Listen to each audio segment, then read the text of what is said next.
to experience whatever we experience, that we think that we are the act of experience. It has become very clear, right?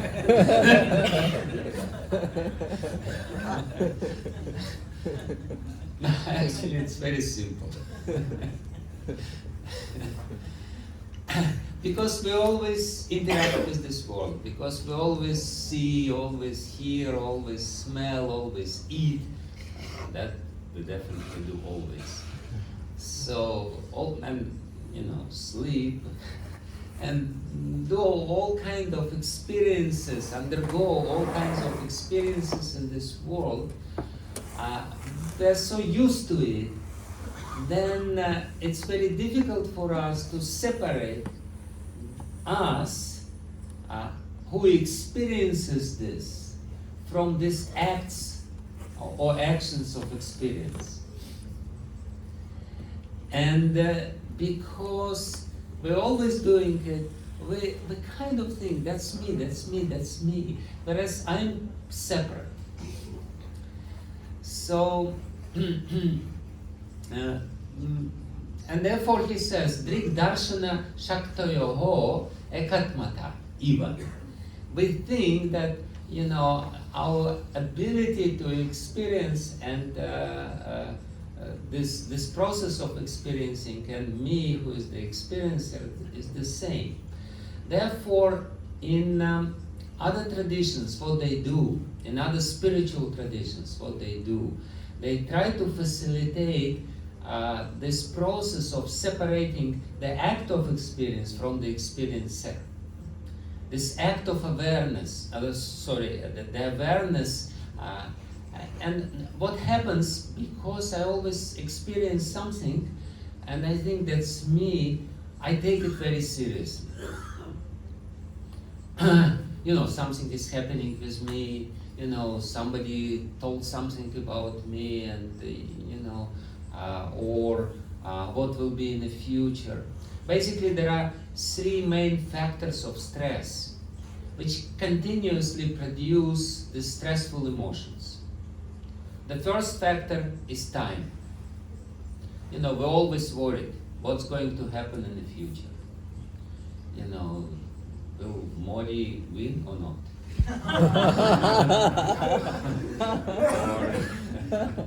or maybe Trump, or Biden, or whatever. What will be the crisis, next crisis, ecology, this and that. The time is a factor of stress because it's a very acute factor of our day-to-day experience, what's going to happen, especially in the future, or what I lost. We always dwell either in the future or in the past. And because we never identify ourselves with this awareness, with the ability to aware about things, we hardly ever in the present. The second factor of our stress and worry is the condition of our body. Something is always wrong. We only forget about body when we hear about Krishna. The rest of the time, something goes wrong, this joint or that joint, because we have so many joints. There will always be some problem, or the heart, or the stomach, or the liver, or the kidneys. We are acutely aware of its presence, especially with the passage of time when we become older. We start knowing about something which we never knew before, that we have kidneys. We were blissfully unaware about this fact, but all of a sudden it becomes a very serious factor of our life. My gallbladder. So, this pain or that pain, this discomfort or that discomfort, so the body is the second factor which always is there in our mind. And the third factor, which is always bringing us some unpleasant or stressful emotions, is the circumstances. It's too hot now, or it's too cold, or it's especially of course circumstances is people. This. Why did he look at me like this? What did he mean by this? He didn't mean like this. He just had a stomachache. And he looked at me like this way. It was nothing personal. We always, have some concerns about the circumstances. Something is always wrong. This or that was. We're always absorbed in all these circumstances or situations, emotions. And emotions, as I explained to you, and they have this ability to completely swallow our consciousness. They overwhelm us, and the more strong they are, the more overwhelming they are, and therefore we never ourselves.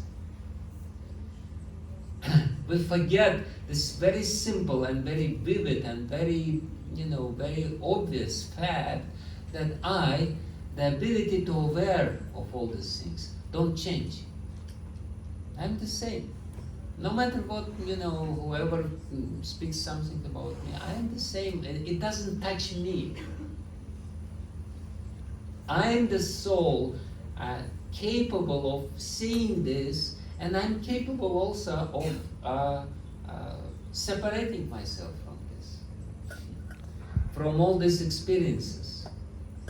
So this is what we always forget, and we give undue importance to what is happening, and give less importance, much less importance to undue neglect to ourselves, to our real self. So that's what is happening. So many things happen in our life. We forget most about this. We don't remember all this rubbish. But in the process of experiencing it, it was so important. We don't remember it. Where is it now? We were little children, and we had so many serious problems as children. Somebody took our favorite toy. How dared he do this? This is my toy. Does it influence you at this moment? No, but at that moment it was so serious. It was damn serious. Damn serious. It probably transformed our personality. My childhood trauma, somebody dared to take my little, whatever. So, what I mean to say, because we give undue importance to the experiences and forget about ourselves, we always dwell in this soup of experiencing. What other traditions do? Other traditions, they help to separate us, the soul, with the ability to experience, with the ability to be aware of everything which is happening, from this by more or less artificial means. As I explained, the artificial means in other, they're not artificial, they're very helpful, they're good, but they say, please, you try to, not to identify with all this stuff which around you, with the matter, with the gross matter. It's not you, it's here now with you, with money, with house, with this and that. Try to not enjoy too much, not to invest too much of your consciousness into this process. Then they say try not to, limit your contact with the environment, at least for some period of time. Go into seclusion, go into retreat, regulate your contact with the environment, because every time we experience something, it affects our consciousness. And so, because we're always dwelling in the content of our consciousness, we never dwell in the consciousness itself, in the soul. And then, of course, they say you should behave yourself humbly, try to be humble, not to be too proud by your achievements, by your position, by your diplomas, by your degrees and PhD, or what else is there, MAD or ABC, GBC also very important. You add something to yourself and dwell in this situation, in this all these upadhis, but actually you're not this. You will die, and who will remember that you were GBC? You will not remember it. Who cares about this or that? You are spirit soul, you will remain. You will be, you are eternal, you are eternal. This individual ability to aware about yourself will remain. The body will be gone, everything will be gone. All the praises which were there, all the blames which you experienced, it's gone. That's the water under the bridge. It's already so much we experienced. Forget about this. So there is this policy in other spiritual traditions, and in our tradition, as I explained, that we limit our contact, regulate our contact with the environment. Then we try, distance ourselves from all this external stuff, and we try to behave very humbly.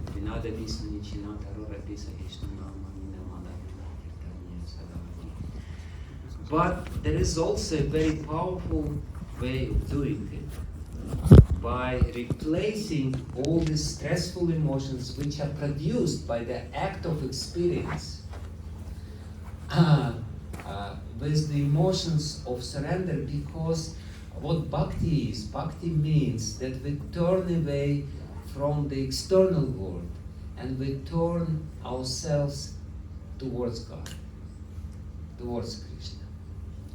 So, and the emotions which are produced by this act, when we turn away from the world and at least try to turn towards the Lord, to see Him, this act is called surrender. I surrender myself. Because turning away from the Lord means surrender. From the world around us means surrender. So, and this act itself, this desire, this determination to turn away from the world and to establish some relationship with the Lord is very emotional. And if we learn these emotions, if we rehearse these emotions again and again and again, this is my determination. I do want to re-enter into relationship with the Lord, which is reality. I don't want to live in this changing illusion, constantly changing environment which doesn't bring me any lasting happiness. I don't want to identify myself as all this, as Prabhupada said, tabernacles. This is the tabernacle. He uses a very old English word.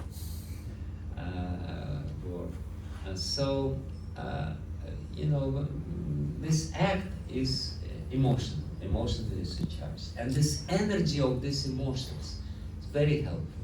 As I said, it's like a fuel And if you use this energy of these emotions, then it will be easy for us to chant with deep meaning.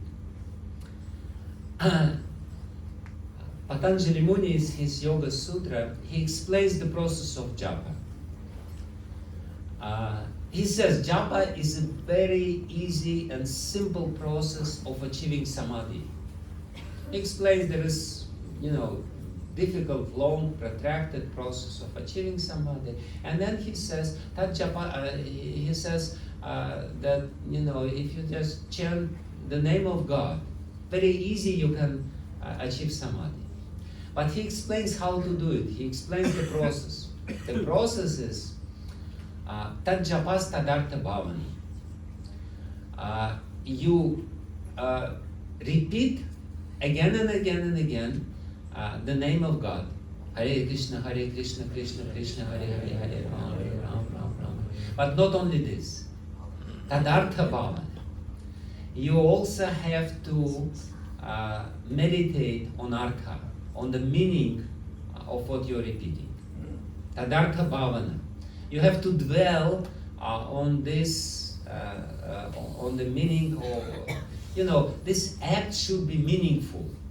Sometimes we do it in a very mechanical way. Yes, I have to do it. Yes, I promise 16 rounds. Not even one beat less. Hare Krishna, Hare Krishna. No, but we have to understand what is the meaning. The meaning of Lord Krishna, the meaning of Lord Rama, the meaning of Hare, and the meaning of the whole process. And emotions is the meaning. If we do it with the emotions, then this act will become meaningful, and this act very quickly change your personality. As I said, because we are this vicious circle of karma, we're getting stuck in it, easily getting stuck in our,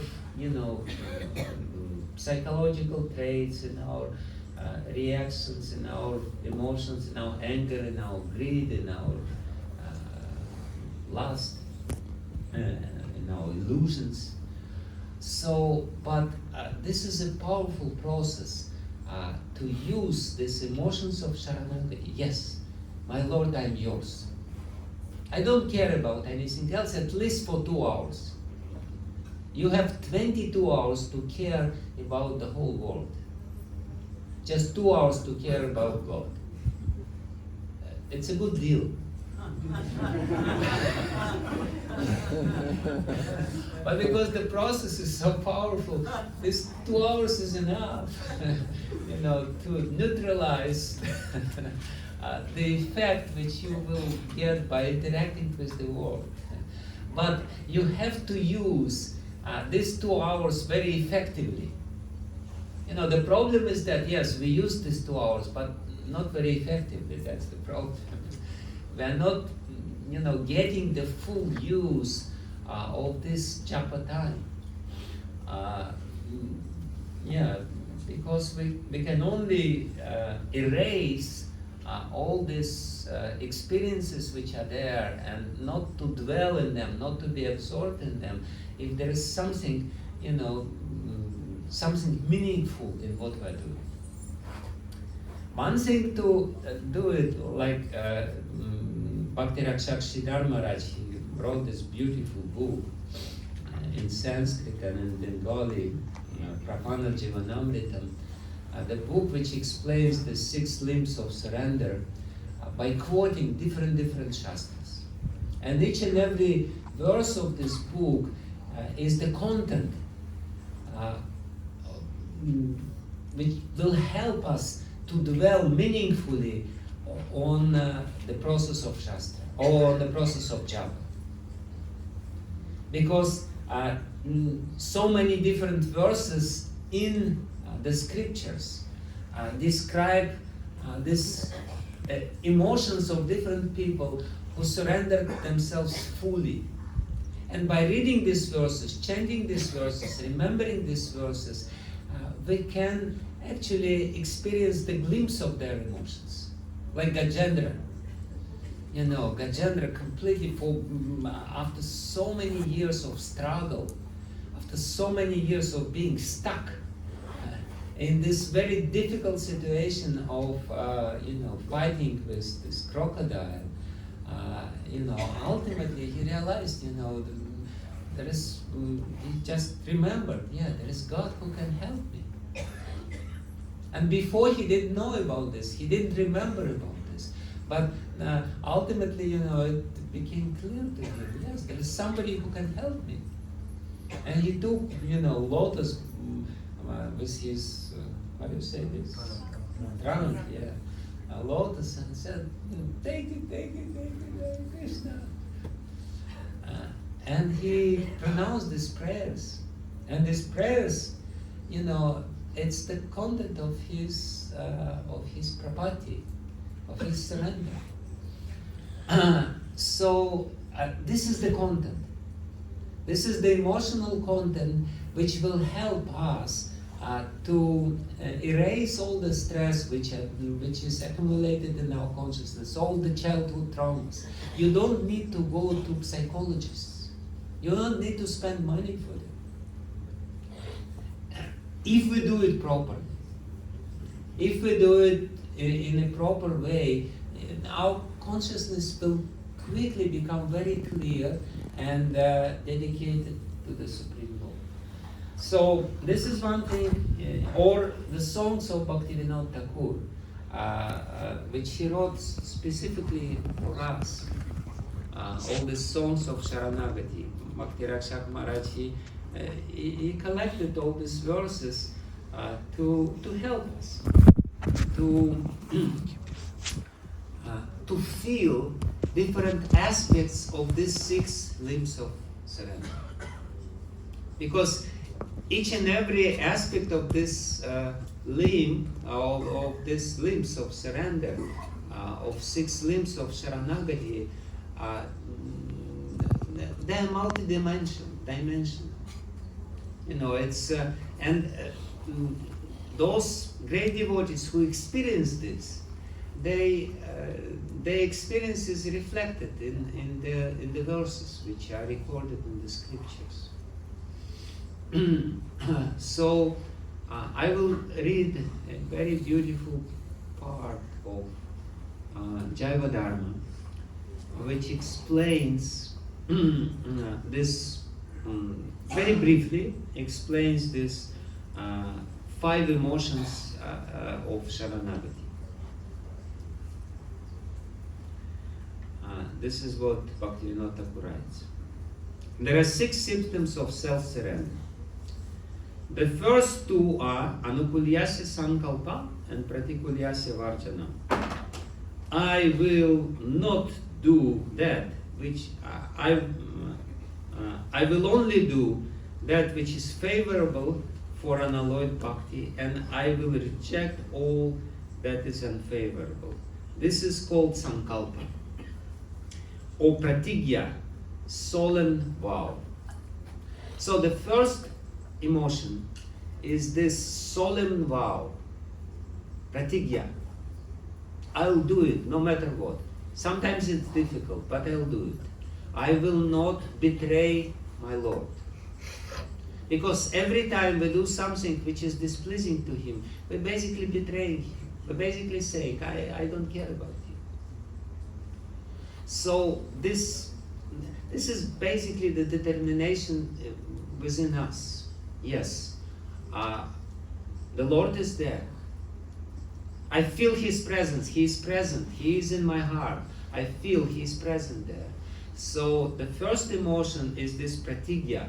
Yes, I will do it. And of course, sometimes we will fail. But still, we failed. And after that, what is the conclusion? I will still do it. Even though I failed, I will still continue doing it because what else to do?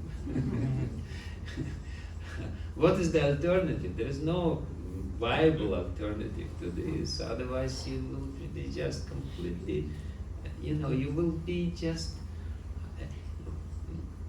while giving our consciousness to the matter, we become matter ourselves.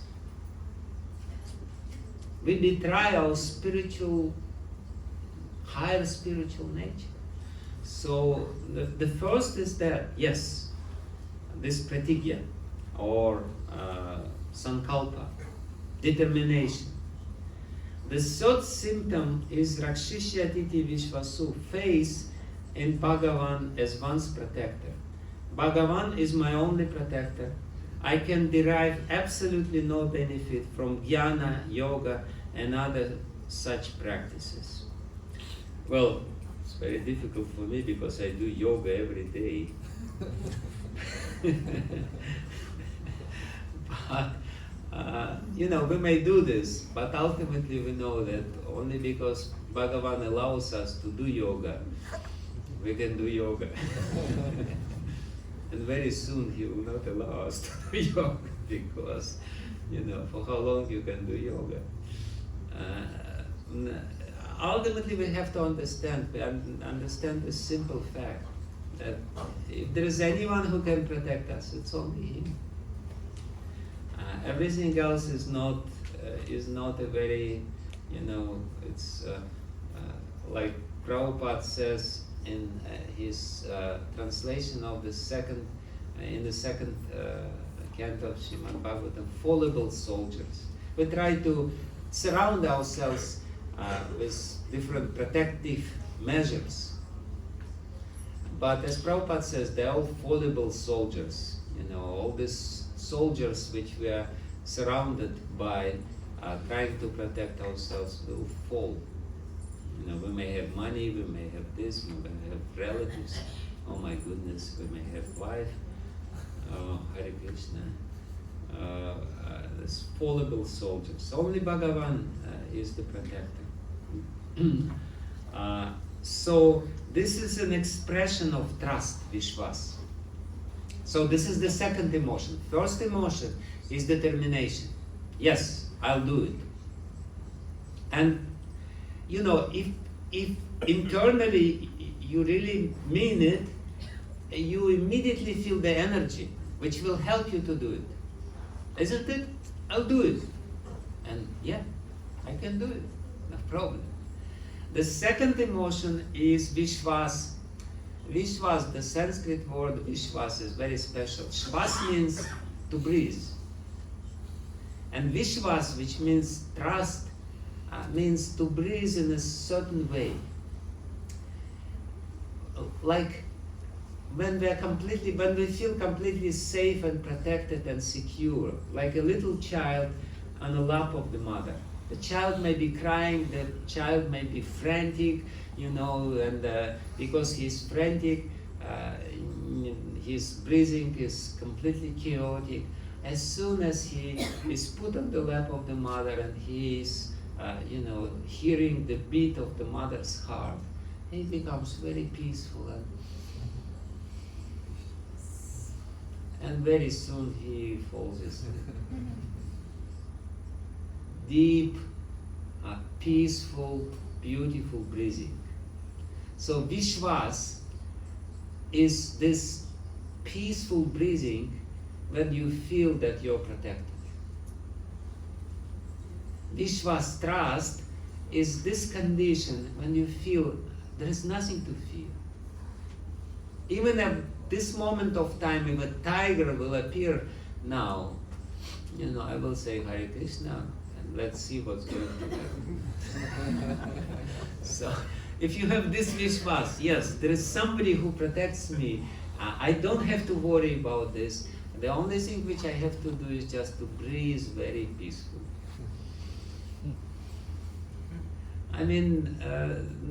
Trust. Again, I don't say it's easy, but what I mean to say is that we can rehearse it. That's the emotions which we can rehearse. This is the third emotion, the emotion of complete trust, complete assurance that I'm safe because Bhagavan is there. I'm the soul, will always be with him. He's there with me. So the fourth symptom is Goptritve Varanam, deliberate acceptance of Bhagavan as one's maintainer.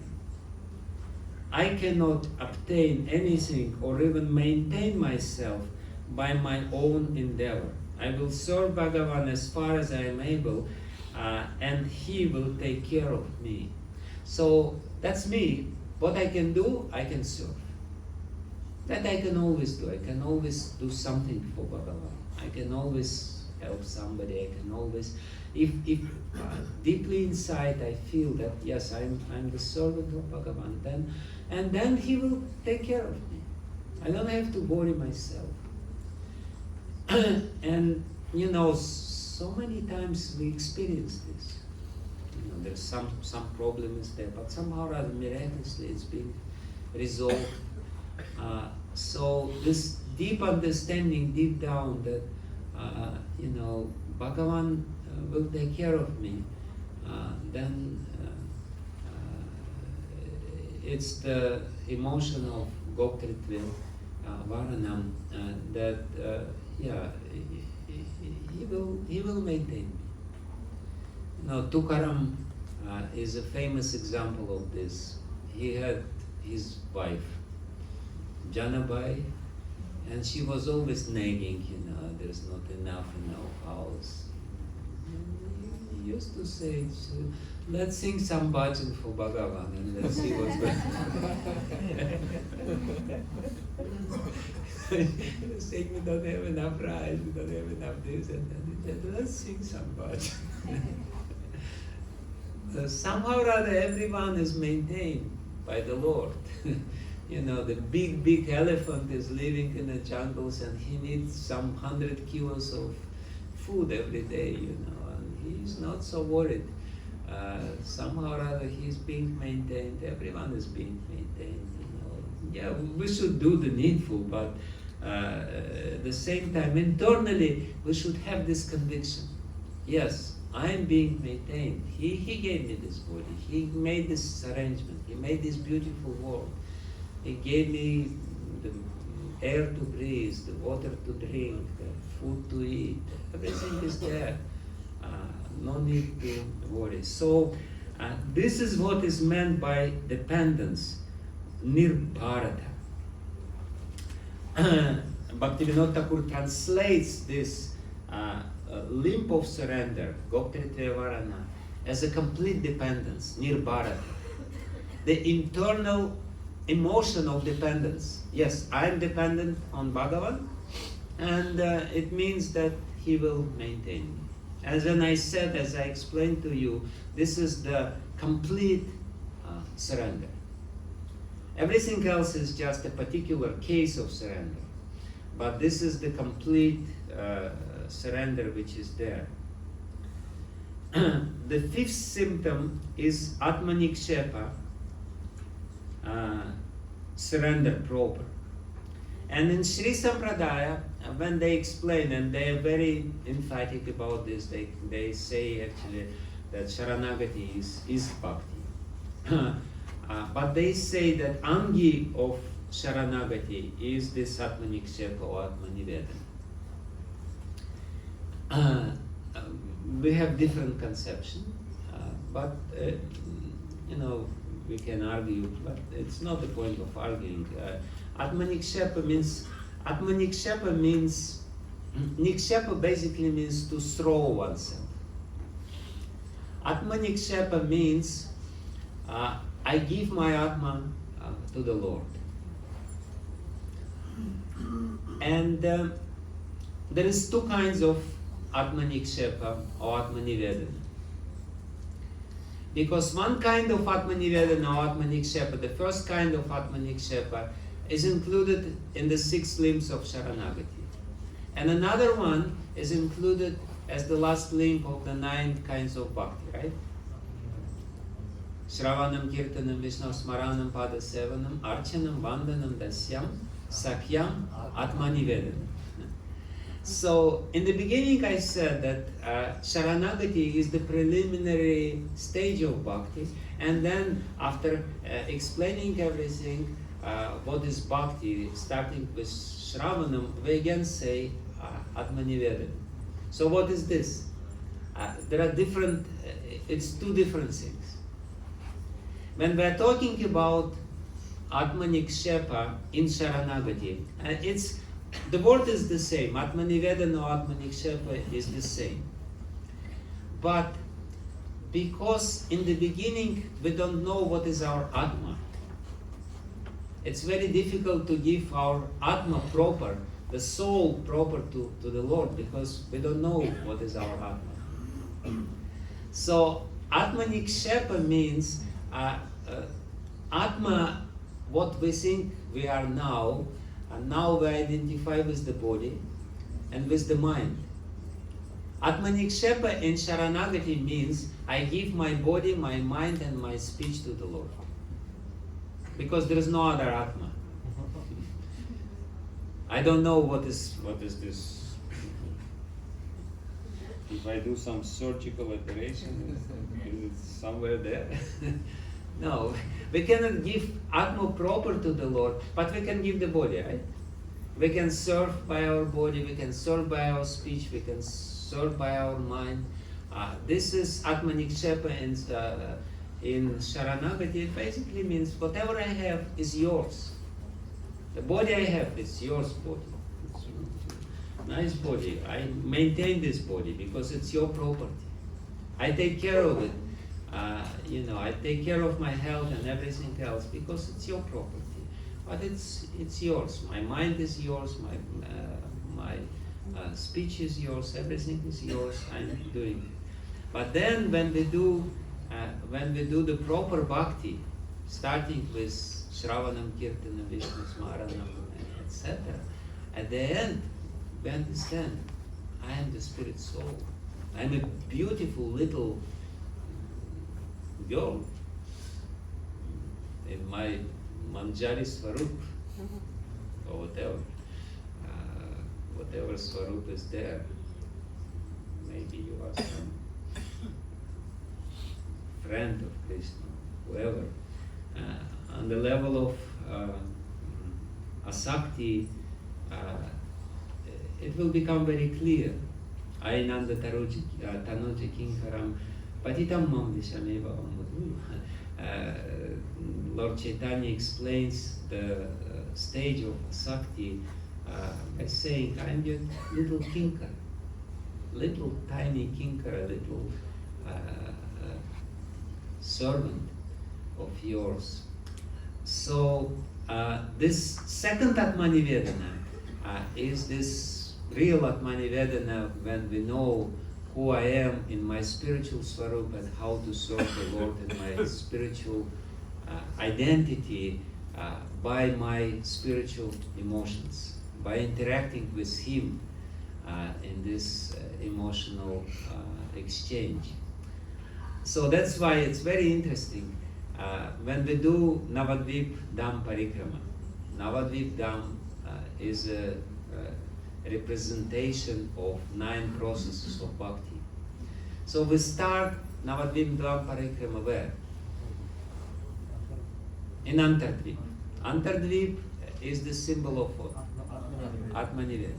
We start at Yoga Pit in Antardvip, which is the symbol of Atmanivedana. It basically means first kind of Atmanivedana or Atmanikshepa from Sharanagati. We do everything for the Lord. And then we go through all the processes of devotional service, through all 9 islands. And where do we finish our Navadvip Parikrama? In Antardvip, in the same place. We come to the Atmanivedanam again. But this Atmanivedanam is real Atmanivedanam. This is the real stuff. So that's the idea behind this Navadvip Dham Parikrama. When we ultimately understand what is our Atma and how to serve the Lord. And the 6th symptom, Bhaktivinoda Thakur continues, who am I? I am His. My duty is to fulfill His desire. This is submission of the self, Atmanivedana. Submission, I am yours. And the 6th symptom is Karpanye, meekness.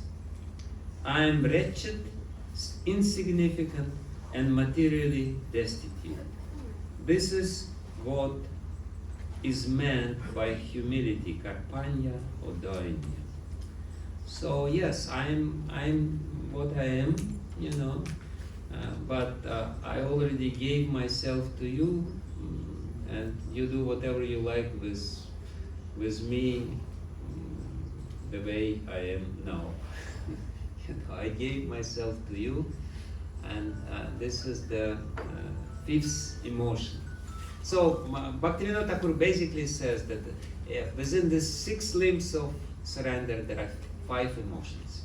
He lumps together anukulyasya sankalpaha pratikulyasya varjanam, and we should try to feel this, to really feel this on the level of the soul.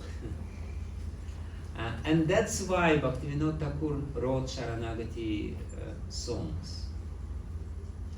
Because music is the most powerful means to evoke emotions. When we hear music, musical tune, and the musical tunes themselves, emotions are already there. If you do it properly, of course, if you do it not very properly, you may not. But still, you know, music, rhythm, and the mood will give you very, you know, vivid understanding what it means. And by taking these emotions and chanting with this emotion, you feel this emotion, chanting the holy name with this emotion, you will just go to Krishna. Hare Krishna, Hare Krishna, Krishna Krishna, Hare Hare, Hare Rama, Rama Rama, Hare Hare. This is how it works. This is the idea which I was trying to present to you, and then you will easily forget everything else because you will be so happy, so blissful. Like yesterday during the kirtan, you know, did you have any worries what's going to happen tomorrow? And during the old age, no, forget it. Forget it. I'm yours. I surrender to you. You take care of me. Hare Krishna, Krishna Krishna, Hare Hare Rama, Hare Rama, Rama Rama. So you have the lifetime to rehearse it, and then at the moment of death, you will say Hare Krishna. The rocket will take off. So that's basically what it is. And I wanted also to read one more little quote from Jaya Dharma by Bhakti Vijana Thakur. How the process, it's a very positive quote, how the process of chanting works.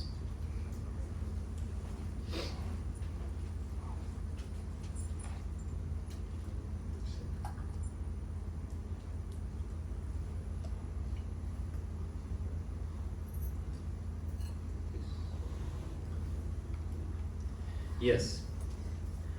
Bhakti Vijana Thakur explains at the end of the section of Jaiva Dharma, which is devoted to Nama Bhajan, the most important process. He explains the gradual process of getting rid of the offenses. Vijay is asking, Prabhu, I understand that the result of Nama Parad is very dangerous. But is there any good result derived from the names that are uttered offensively? So in other words, if we still do what we used to do, you know, neglectfully chant Hare Krishna while driving the car, or, you know, by thinking about all kinds of stuff in the universe and by worrying about, you know, who will be elected, who will be the next president of the United States. And, you know, sometimes devotees think about this. Even not American devotees. What to speak about American devotees, God himself ordered them to think about it. So, this Vijay is asking, is there any use of this sort of chanting? And the answer is very optimistic and positive. Babaji says, yes. Sri Nama will give whatever result Nama Paradi desires while he is chanting the names, but it will not award Krishna Prem. At the same time, the offender has to suffer the result of his offenses against Sri Nama. One who commits offenses to Sri Nama and who takes the name with a wicked mentality will receive the following results. Please listen very carefully. In the beginning, Nama Paradi takes Sri Nama with a wicked mentality, but after some time he occasionally chants Nama free from wickedness. Very interesting. Initially, we are completely absorbed by this, but Nama is very powerful. And when we chant, we continue chant despite of all these problems, despite of all this inattentiveness, despite everything else. Occasionally, we will chant some seemingly pure holy name, a little pure holy name. Hare Krishna, Krishna Krishna, Hare Rama, Rama Rama. This chanting of the name without a crooked mentality causes him to accumulate sukriti. So when we have all these ideas or whatever, and we are, not very attentive and everything, that's not very, very useful. But still, in between, we sometimes chant with some good, favorable mood. Hare Krishna, Hare Krishna, oh Krishna, oh I love you. I don't know who you are, but they say you are very nice. So you chant with this mood, as Bhaktivinoda says, free from crookedness, from crooked mentality, and that will give you some sukriti. And slowly, as that sukriti increases, its influence enables him to receive the association of saintly people who are chanting Shuddhanam. The influence of satsanga induces Nama Paradi to chant Sri Nama constantly, which frees him from Nama Paradas. Even people who had a great desire for liberation have gradually become Hari Bhaktas by taking shelter of this process. So it brings you to some association, and in this association you get the proper mood. And by getting the proper mood, you actually start chanting happily. You're not bored, you're happy. Hare Krishna, Krishna Krishna, Hare Hare, Hare Rama, Rama, Hare Hare. Okay, let's read a few more lines. Vijay asking the question, if simply chanting one name can successfully remove all sins, why is it necessary to chant Sri Nama constantly like an unbroken stream of fragrant oil? Babaji, the inner self and dealing of the Nama Paradi are always crooked in every way. He is opposed to Krishna Bahirmukha by nature, and therefore he has no taste for saintly people or auspicious paraphernalia and times related to Bhagavan. Like it's very difficult to get up for, Brahma Muhurta, which is favorable time for chanting, and therefore we chant during the, our driving period and Japa period somehow or other coincide. This natural inclination is towards, his natural inclination is towards unworthy people, things, conclusions, and activities. Like we attach to see some internet news, Some people, some devotees sometimes attached. Because by knowing all the news, what is going on, if Kejriwal is still in the prison,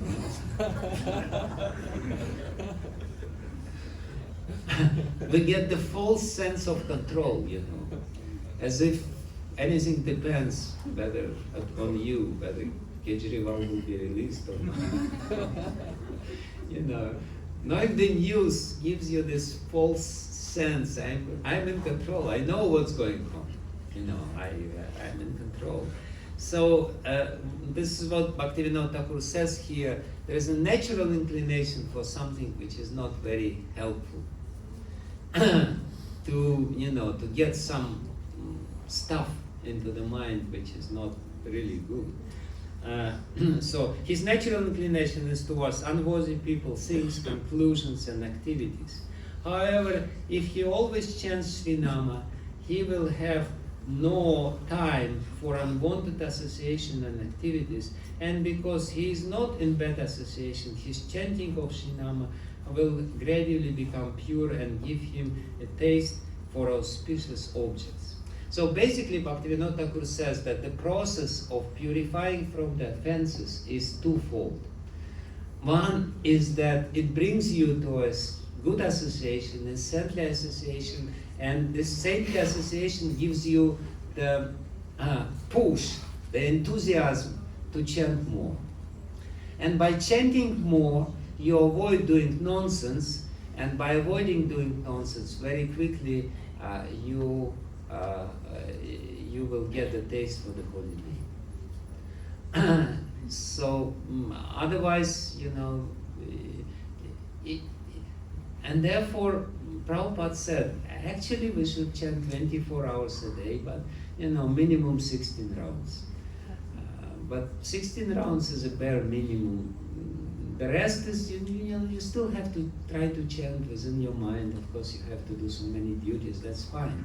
But, you know, within the mind, this feeling should be there. I'm Krishna's, and I'm with him. Hare Krishna, Krishna Krishna, Hare Hare, Hare Rama, Rama, Hare. And in this way, we will be protected. We will be completely, inoculated. We will get a good injection of vaccine of the holy name, and we will be protected from the infection of material contamination.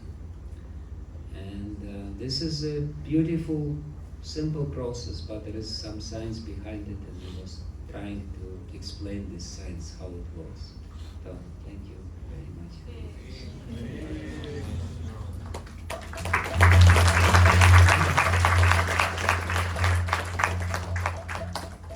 So we can chant a little more, or shall we chant Japa, or shall some kirtan? Chant Japa. Questions we have there, right? More questions. We have so many questions. So many. Let's chant. Still have half an hour, so we can practice this, because the better we practice, the better it is. So with this 5 emotions which I try to describe, try to feel what is there, to feel this Vishwas, or Nirbharata, or Sankalpa, or Doinya, by chanting the holy name. Shri Krishna Chaitanya Prabhu Nityananda Shri Advaita Gadadhara Srivasadi Gaura Bhakta Vrinda Hare Krishna Krishna Krishna Hare Hare Hare Rama Rama Rama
The first round we chant with pratigya, with the solemn vow, with the sankalpa, with the determination to do everything which is pleasing to the Lord and reject everything which is displeasing. So that's the emotion. Let's do it. Hare Krishna, Hare Krishna, Krishna Krishna, Hare Hare.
Hare Krishna, Krishna Krishna Krishna, Hare Ram, Hare Ram, Ram Ram, Hare Krishna, Krishna Krishna Krishna,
Hare Krishna, Krishna Krishna.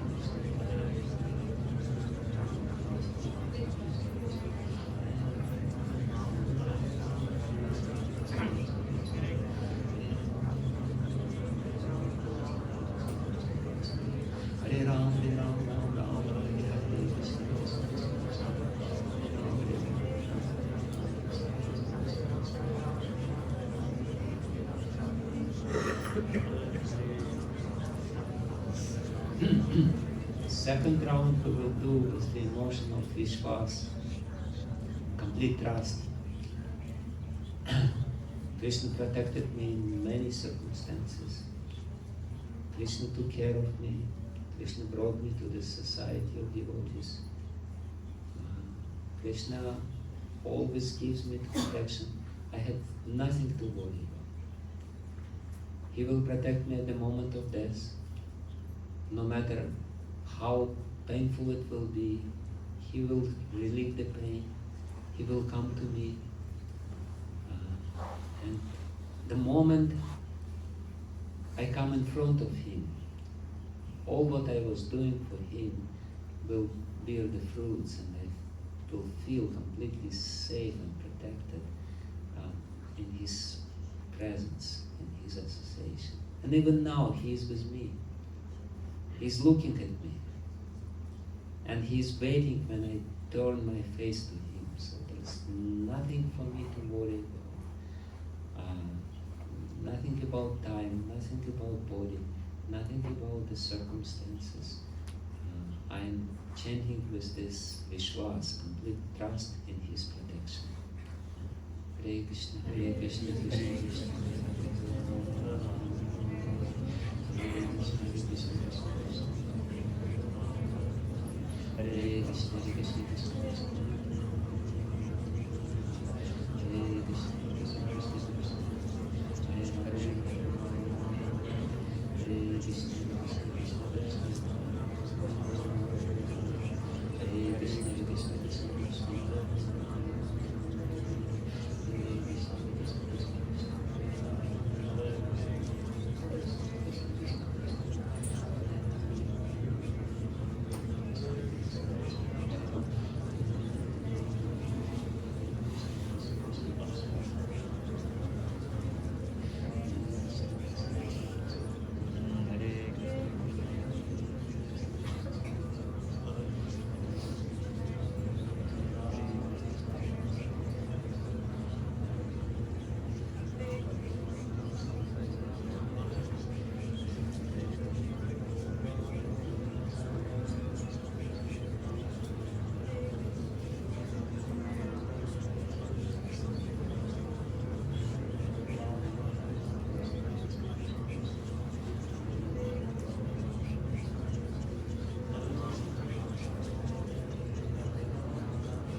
Relax, no tension. Time is not passing by. You are chanting beyond the time because you are beyond the time and Krishna is beyond the time. Body is not very significant and not very important. Just relax in complete trust that Krishna is with you right now. Hare Krishna, Hare Krishna, Krishna Krishna, Hare Hare.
Third emotion is near Bharata. Bhara means burden. We usually have burden of responsibility on our shoulders. Therefore, our shoulders become very tense. The tension, immense tension, is accumulated here because we always, like a donkey, carry some heavy weights of responsibility. From now on, you're completely free. No problem. Near Bharata. I'm a cow. I'm a sold cow. I was sold to Krishna. He is my master. I will do whatever little milk I have, I'll give to him. No problem. Whatever I'm capable of doing, I will do. You know, sometimes cows give a lot of milk, Sometimes cow give just few drops of milk. Yeah, cow is cow. Cow is doing whatever she can do. So I'm a sold cow, I'm his cow. I will do whatever I can, and he will do the rest. No problem. Nirbhar. I completely depend on him. And I will try, conscientiously try to do whatever I can. I will serve him by my body, by my words, by my thinking process.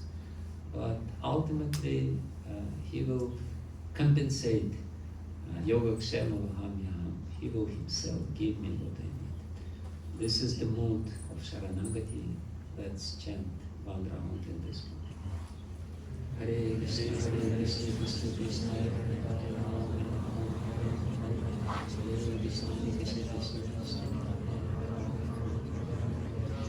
Krishna, Hare Krishna, Krishna Krishna, Hare Krishna.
finish now?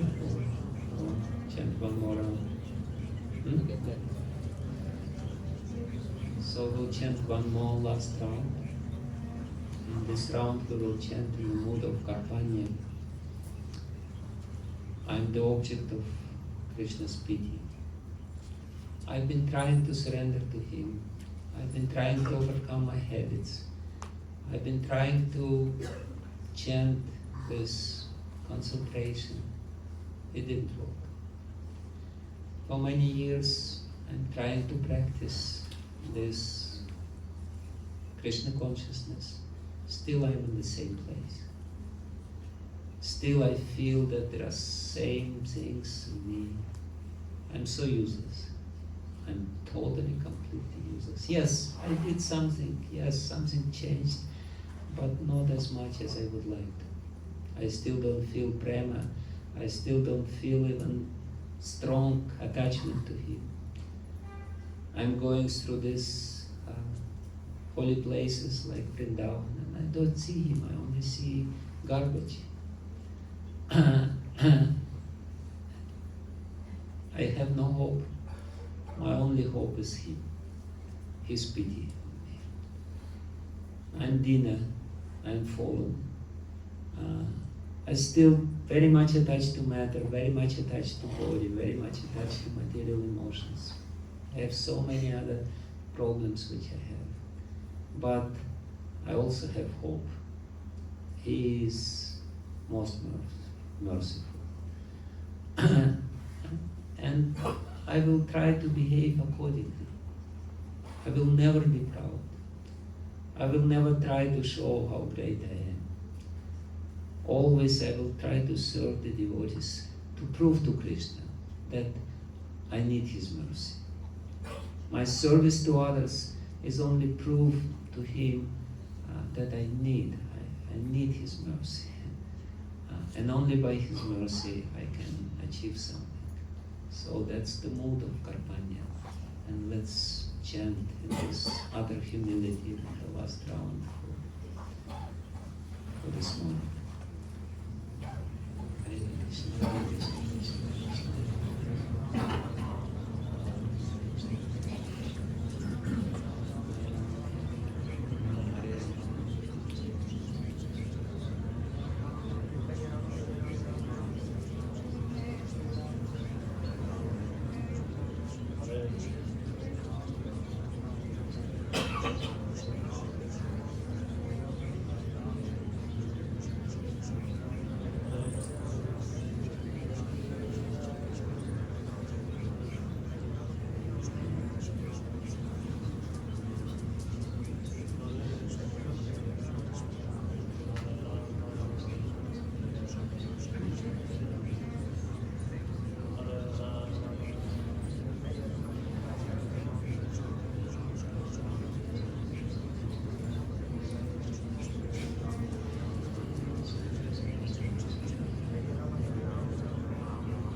Hare Krishna, Krishna Krishna, Hare Hare, Hare Rama, Ram Ram, Hare Krishna, Krishna Krishna, Hare Hare, Hare Rama, Ram Ram, Hare Hare, Hare Krishna, Krishna Krishna, Hare Hare, Hare Ram, Ram Ram, Hare Hare. Srila Prabhupada ki jai, jai jai Shri Radhe.